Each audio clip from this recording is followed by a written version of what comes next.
Assalamualaikum warahmatullahi wabarakatuh. Saya Zara Aziza Devula. Saya Novi Zuleha. Kami dari Universitas di Nusantara, Fakultas Ekonomi dan Bisnis, Program Studi Akuntansi. Di video ini kami akan menjelaskan tentang bagaimana kita sebagai calon lulusan Universitas di Nusantara bisa memiliki keahlian yang mendalam dan siap untuk menghadapi tantangan profesional dengan memperhatikan nilai integritas, etika, dan kepemimpinan. For your information, teman-teman, saya sebagai calon dan semua teman-teman saya yang merupakan lulusan Universitas Dian Nusantara, kita telah dibekali dengan ilmu pengetahuan dan keahlian mendalam sesuai program studi masing-masing oleh dosen pengajar yang memang mumpuni di bidangnya. Dengan bekal ilmu tersebut, diharapkan alumni mampu menginterpretasikan ilmu dan teknologi dalam praktik profesional, serta mengambil keputusan berdasarkan etika dan integritas, mampu bertanggung jawab, bekerja efektif dalam tim, serta siap menghadapi tantangan dunia kerja dan transformasi digital.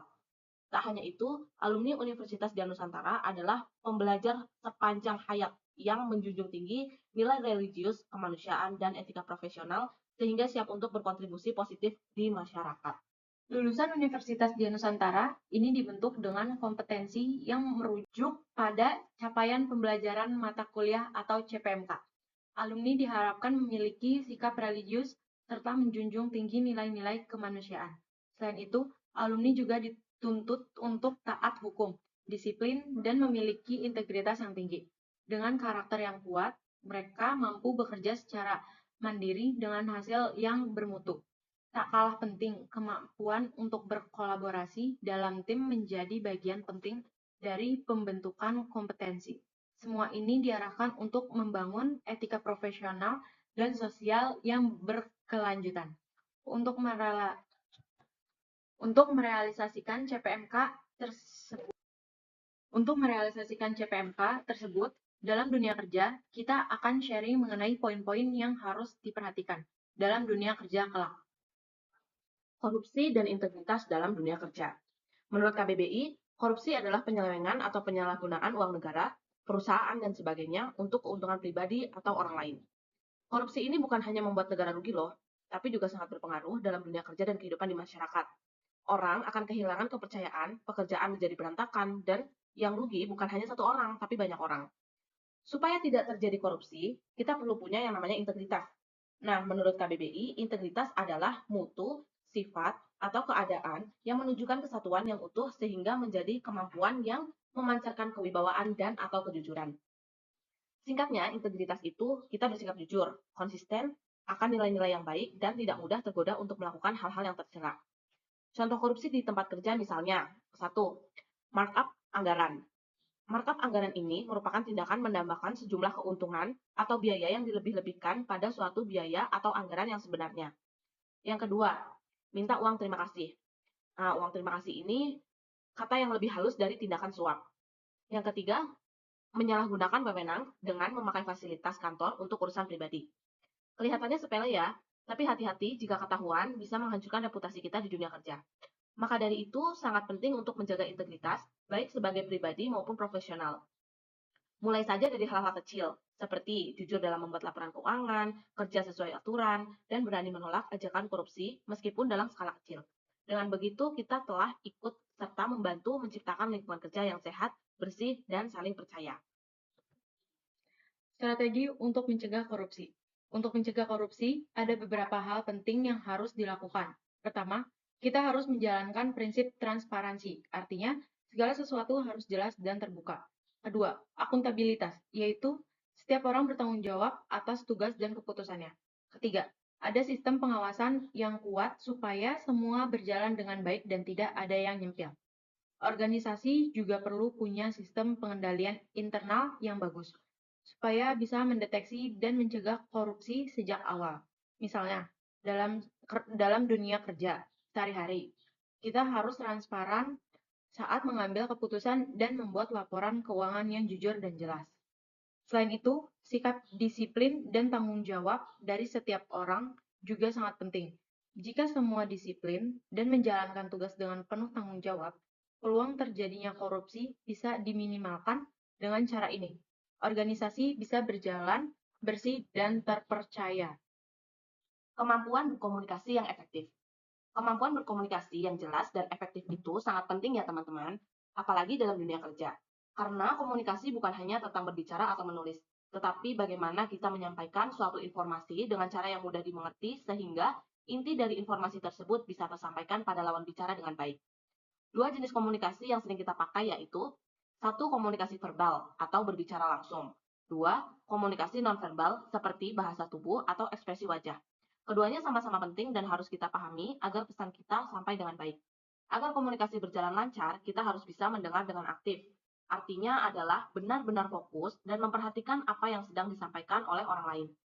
Selain itu, kita juga perlu memberi umpan balik yang membangun, bukan hanya kritik, tapi juga solusi. Jika ada masalah atau konflik, kita harus bisa mengelola dengan baik supaya tidak semakin berbelit. Jika komunikasi dalam tim bagus, hubungan antar anggota akan lebih harmonis dan keputusan yang diambil juga akan lebih tepat karena semua bisa saling mengerti dan bekerja sama.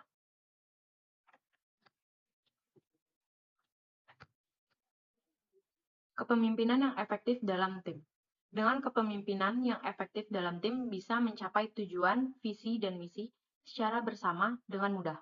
Keahlian dari seorang pemimpin itu tak hanya memberi perintah, tetapi juga harus bisa membangun komunikasi yang baik, memberi motivasi kerja pada anak buahnya, dan membuat suasana kerja yang nyaman untuk anggota timnya.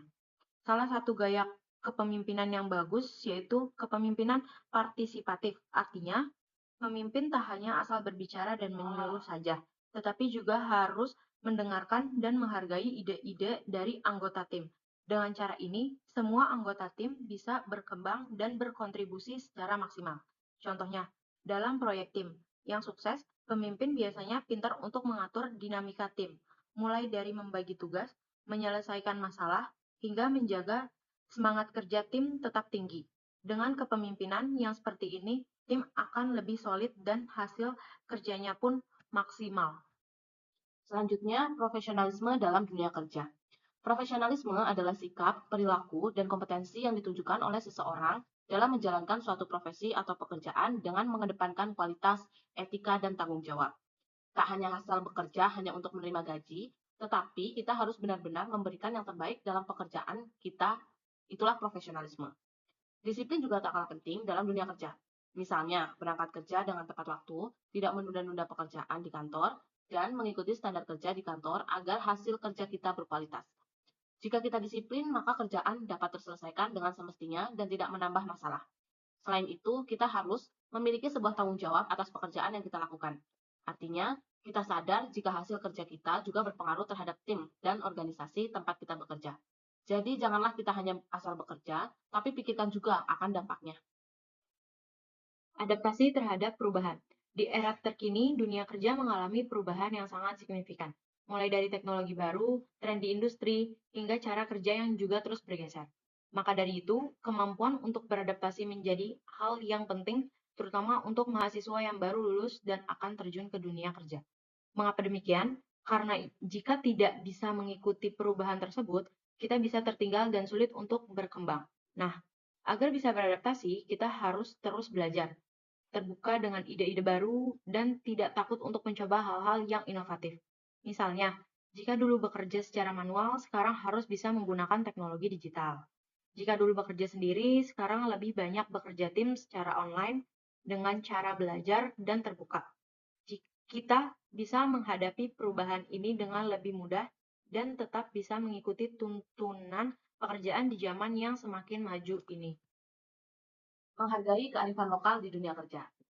Kearifan lokal itu merupakan nilai-nilai dan tradisi dari budaya kita Indonesia yang sangat penting, terutama di dalam dunia kerja. Karena kita hidup di lingkungan yang beragam, menghargai budaya lokal menjadi salah satu cara untuk menjaga keragaman dan saling menghormati. Di tempat kerja yang multikultural, kita harus sadar dan menghargai budaya atau tradisi orang lain. Dengan begitu, suasana kerja menjadi lebih nyaman dan harmonis. Kearifan lokal juga bisa kita bawa ke dalam pengambilan keputusan dan cara kerja, agar lebih inklusif dan menghormati semua pihak. Contohnya, kita bisa menghormati adat dan tradisi yang ada di lingkungan kerja atau mengenalkan nilai-nilai lokal ketika bekerja dalam tim dari luar negeri. Ini akan membuat kerjasama yang ada di dunia kerja menjadi lebih erat dan bisa saling menghargai sehingga tidak ada lagi kata toksik dalam dunia kerja. Artinya, integritas dan etika adalah kunci utama agar kita bisa terhindar dari korupsi dan sukses dalam karir jangka panjang. Selain itu, Kepemimpinan yang baik, komunikasi yang efektif, dan kemampuan untuk beradaptasi dengan perubahan itu sangat penting di dalam dunia kerja. Saya sebagai calon lulusan dan bagi semua lulusan universitas di Nusantara, diharapkan tak hanya memiliki kemampuan teknis, tapi juga menjaga nilai-nilai religius, kemanusiaan, dan integritas dalam setiap tindakan dan keputusan yang diambil. Selain itu, menjadi profesional itu artinya kita harus disiplin, bertanggung jawab, bisa bekerja sama dalam tim, dan juga peka terhadap isu sosial dan budaya di sekitar kita. Semua itu harus bisa kita terapkan dalam diri kita secara konsisten. Ketika kita akan melangkah ke dunia kerja, karena nilai-nilai tersebut sangat menentukan keberhasilan karir kita ke depan. Terima kasih banyak sudah menyimak presentasi ini. Semoga kita semua bisa mengambil manfaat dan menerapkan nilai-nilai penting ini di dunia kerja nanti. Sekian, wassalamualaikum warahmatullahi wabarakatuh.